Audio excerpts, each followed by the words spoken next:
Olá, sejam todos muito bem-vindos. Eu sou a professora Nádia Rabelo, trabalho na área Direito Civil, Direito e Processo Civil, também na área Direito e Processo Trabalhista. Sou advogada e professora universitária. Nesta semana, estamos aqui no Saber Direito Responde, iremos trabalhar o tema que foi trabalhado no decorrer das aulas. Hoje, iremos falar sobre uso capião.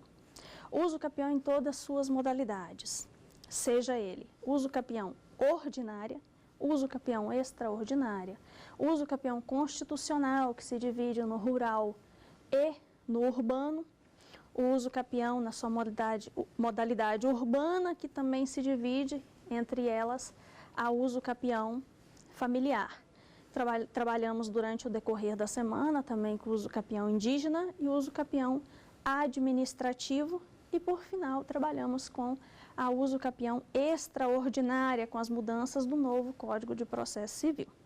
Estamos aqui hoje com os alunos do curso de Direito, Frederico, Patrícia e Murilo, que irão fazer perguntas e que nós iremos abordar durante o decorrer do Saber Direito Responde. Então vamos lá, Frederico. É possível usucapiar apartamentos em condomínio? Sim. A questão dos apartamentos em condomínio, nós devemos levar em conta a questão a área a ser usucapida. A área do apartamento são até 250 metros quadrados. É isso que diz a legislação. O que acontece com o apartamento? Ele tem uma peculiaridade.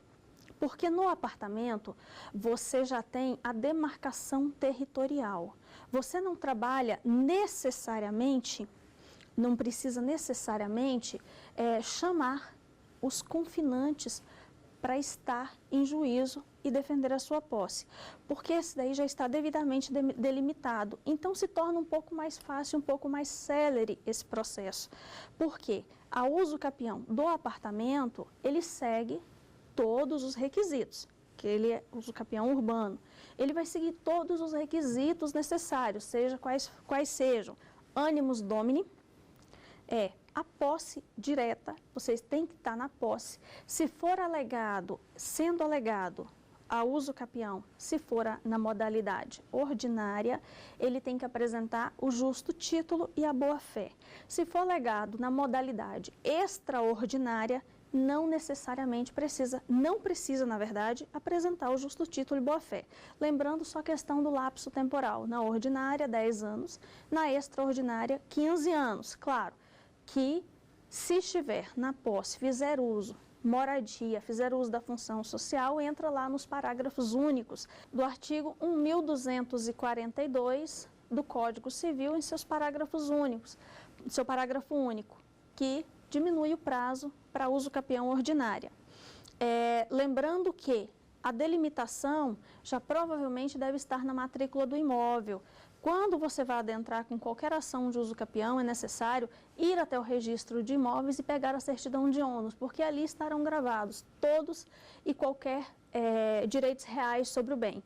E estarão gravados também a cadeia dominial e tudo que é necessário para você ingressar com a ação de uso capião, inclusive a delimitação de terreno. De terreno, no caso, na delimitação de área. O caseiro ou o administrador da fazenda, em caso de uma ausência prolongada daqueles que os contrataram, eles poderão ser alcançados futuramente pelo uso capião? Sim, poderia. Mas nesse caso tem que tomar cuidado, porque essa daí é o que a gente chama de posse precária. Na posse precária, a gente tem que tomar muito cuidado, porque tem que ver quando cessou. A partir do momento em que cessou a precariedade, sim, poderia ser alegado um uso capião. Agora, na constância da relação, não. Ele é mero detentor. Ele não tem um requisito, que é um dos requisitos principais para a ação de uso capião, que é o animus domini, que é o ânimo de dono. Então, ele não está como dono, ele está como um mero detentor. Então, em suma, a resposta é possível, desde que cessado essa causa impeditiva. Agora, na regra geral, não é possível. Seria possível o uso capião de bens públicos quando os mesmos vão contra o princípio da função social da propriedade? Pois é. pacificamente, na jurisprudência, não. Agora, tem doutrinadores que defendem que sim. Eu, particularmente, me filio àqueles que defendem que sim. Por quê? O bem público ele não é usucapível, de acordo com o artigo 191 da Constituição Federal. Ele não é usucapível de forma alguma. Porém, eu entendo que, conforme, seguindo o posicionamento, inclusive, do Dr. Cristiano Chaves, que ele defende essa teoria, ele fala que sim, seria possível, até eu cheguei a entrar em contato com ele para falar a respeito disso, ele entende que sim, é possível a uso capião de bens públicos, desde que esteja dentro dessa questão da função social, da posse. E a função social, agora tem que tomar muito cuidado com essa questão do bem público, para também não abarcar, que a gente é um tema muito assim, temerário, por quê? Para não abarcar a questão do parcelamento irregular do solo. E o bem público, como eu defendo a teoria, eu acho que o Estado tem que oferecer meios para que os jurisdicionados, para que as pessoas que estão dentro do Estado, para que eles tenham uma vivência digna. Então, em razão do princípio da dignidade da pessoa humana, da função social da propriedade, em razão de outros princípios, eu entendo que sim, deveria ser possível, mas a regra e a resposta é não. Não existe uso capião de bem público, hoje não admitido no país. Eu até citei uma questão de um entendimento que provavelmente, devido à mutação constitucional, que hoje nós caminhamos muito para isso, num futuro talvez sejam aceitos de alguma forma, algumas formas, porque nós temos o bem público material e temos o bem público formal, aquele bem público materialmente do Estado e o bem público formalmente do Estado. Então, diante do bem público formalmente do Estado, eu entendo que isso é um posicionamento meu. Num futuro, talvez a gente chegue a isso. Professora, quais são os requisitos para uso capião de apartamentos? Os requisitos, primeiro, são os requisitos de qualquer uso capião. Animus domini, estar na posse do bem, a depender da situação, tem que olhar se ele é ordinário ou extraordinário. Se for ordinário, tem que ter o justo título e a boa-fé. Se extraordinário, basta preencher o lapso temporal sem a necessidade do justo título e boa-fé. E, é claro, o animus domini, que é o ânimo de dono. A comprovação de pagamentos de tributos, como o IPTU, é requisito indispensável para requerer uso capião habitacional? Não, não é requisito indispensável. Porém, ele ajuda muito na convicção no juízo de valor. Mas ele não é indispensável. O prazo da prescrição aquisitiva corre para as posses injustas? Pois é, a prescrição aquisitiva na questão da posse injusta, seja ela clandestina, violenta ou precária. A posse injusta, ele não corre prescrição aquisitiva, exceto quando cessada esses requisitos, seja ele precário, seja ele clandestino ou seja ela violenta. Só lembrando, a posse injusta, a posse clandestina. O que é clandestino? A posse clandestina, aquela posse escondida, é a posse que ninguém vê. E aí, ele não preenche um dos requisitos, ele deixa de preencher, que é, além do animus domini, além da continuidade, além de todos esses que a gente tem, ele não preenche aquela questão que ele deve ser externado, o animus domini, as pessoas têm que te ver como dono. E aí, se está escondidinho, ninguém sabe que você é o dono. E na questão da posse violenta, a violência, ela não se classifica somente pela violência corporal, a violência às vezes ela é psíquica, a violência pode ser uma ameaça, a violência pode ser várias formas. E também a posse precária, que é aquela com abuso de confiança. A posse precária, você deve tomar muito cuidado, porque na grande parte ela é entendida que a posse precária não se convalida nunca. Eu me filio à corrente de que a posse precária, cessada a precariedade, por exemplo, eu tenho um contrato de aluguel. O contrato de aluguel tem a posse precária. Cessado o aluguel, Aí o proprietário não cessado o contrato, parei de pagar, continuo lá dentro da posse, cessou tudo isso, e aí eu fico na posse e não pago aluguel, fico lá, e o dono fala assim, deixa lá, fica lá. Ele não tomou nenhuma providência. Então, eu acredito que a partir daí, sim, começa a contar o prazo para uso capião, mas a gente tem que tomar muito cuidado, porque essa cessação da precariedade, ela tem que ser comprovada, ela não basta ser alegada. Nós vamos agora para um breve intervalo e voltamos já com o Saber Direito Responde.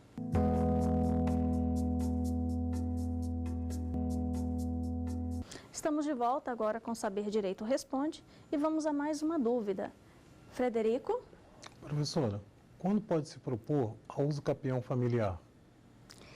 Pois é, isso é uma grande novidade que nós temos. A uso capião familiar é para aqueles casos, por exemplo, outro dia eu me deparei com uma situação dessa. Só que a uso capião familiar toma cuidado com a data, ela é de 2011 para cá. A uso capião familiar, ela pode ser proposta quando você tem uma relação. Lembrando que a relação conjugal, o imóvel foi adquirido pelo casal, a fins da constituição familiar. E essa relação, o imóvel adquirido pelo casal, vamos lembrar o artigo 226 da Constituição Federal. O que é que fala o artigo 226 da Constituição Federal? Hoje, com a mutação constitucional, nós temos uma amplitude da palavra família. A palavra família, hoje, ela abarca as relações homoafetivas, ela abarca as relações hétero, né, homem e mulher, ela abarca todas as relações, as formas de família hoje. Hoje nós temos, com a resolução do CNJ, número 175, o conceito amplo também, que deu o direito até o casamento dos casais homoafetivos. Então, o conceito de família hoje, ele mudou muito. Basta a constituição de família.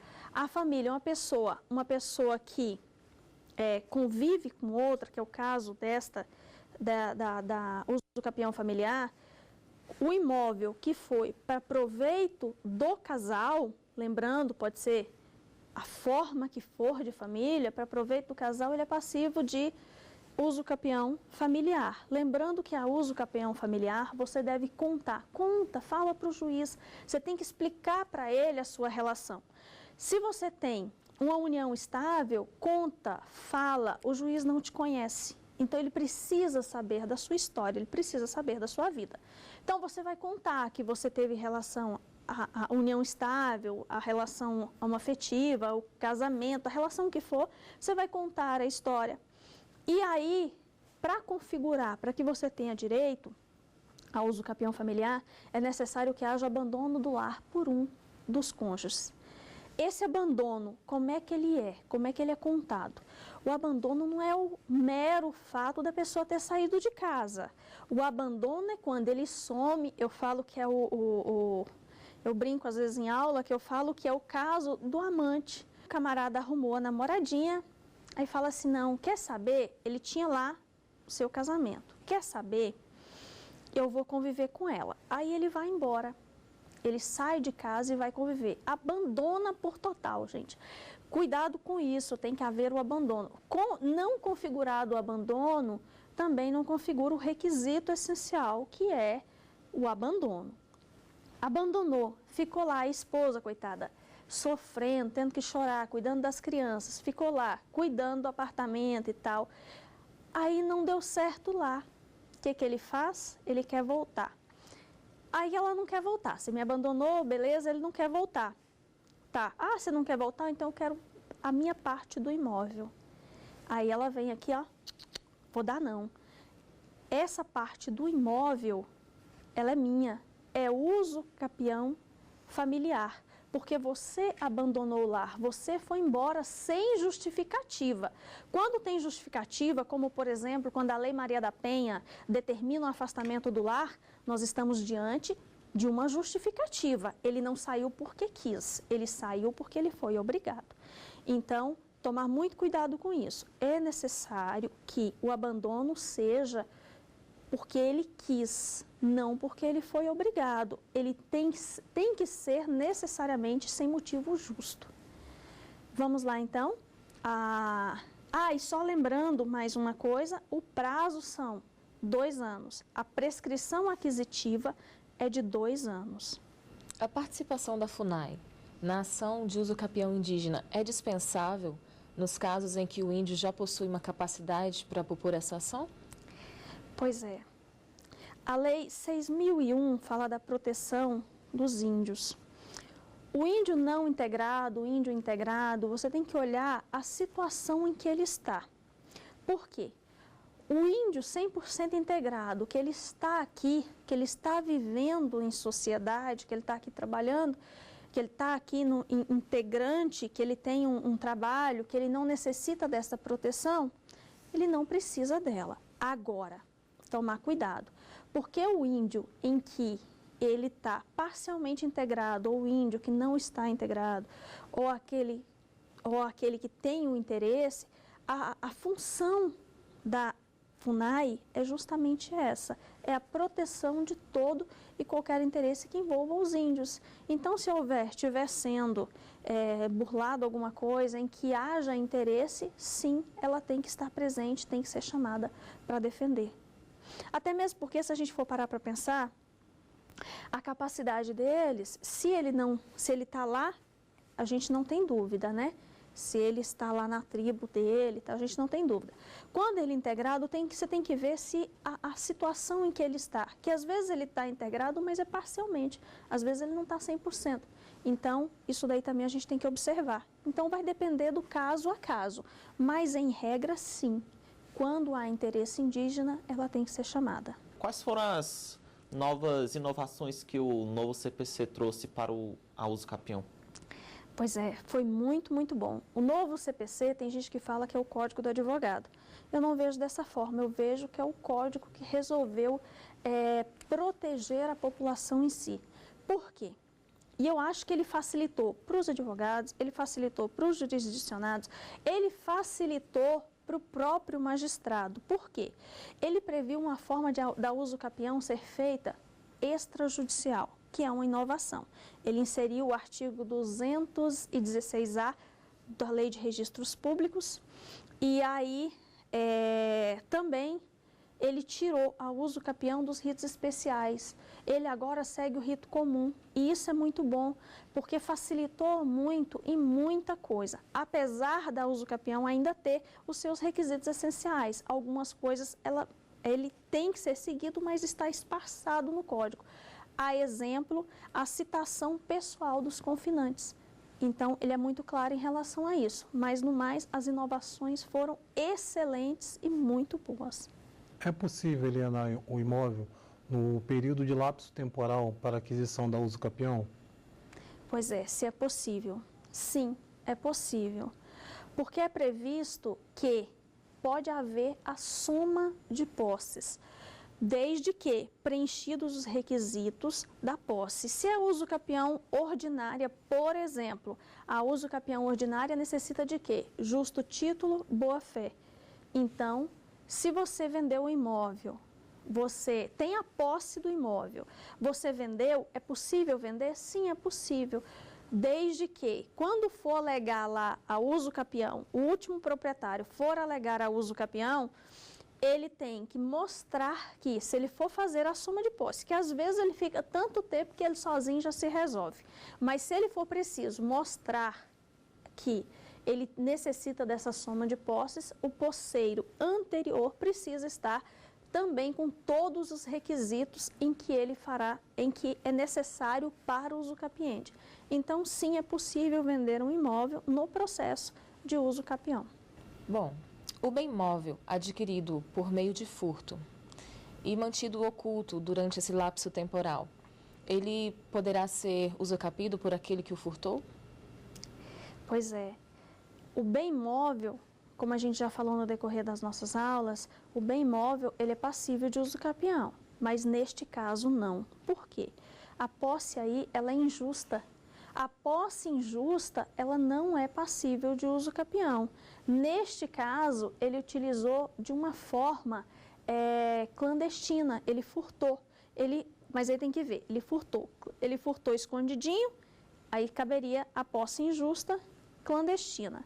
Se ele furtou, é sabido e conhecido, além, é claro, do crime de furto, lá previsto no Código Penal, além do crime de furto, ele furtando desta forma, há uma certa forma de violência, porque é considerado uma violência o furto. Então, não é possível. No caso da usucapião extraordinária, é necessário justo título? Não é necessário justo título para extraordinária. A ordinária, sim. A extraordinária basta cumprir os requisitos específicos, o lapso temporal, o ânimo de dono e estar na posse contínua, ininterrupta, mansa, pacífica, que são todos os requisitos da usucapião extraordinária. No mais, se a posse tiver algum vício, não será possível. Então, estamos encerrando mais um Saber Direito Responde. Agradeço a presença de todos os alunos que estiveram aqui, Frederico, Patrícia e Murilo. Agradeço a todos que estão nos assistindo agora pela paciência de estar aqui e obrigada mais uma vez. E qualquer dúvida, por favor, entrar em contato, podem perguntem a respeito, pode mandar seus questionamentos. No mais, obrigada a todos. Ficou com dúvidas? Então mande um e-mail para saberdireito@stf.jus.br. E você também pode estudar pela internet acessando o site tvjustiça.jus.br.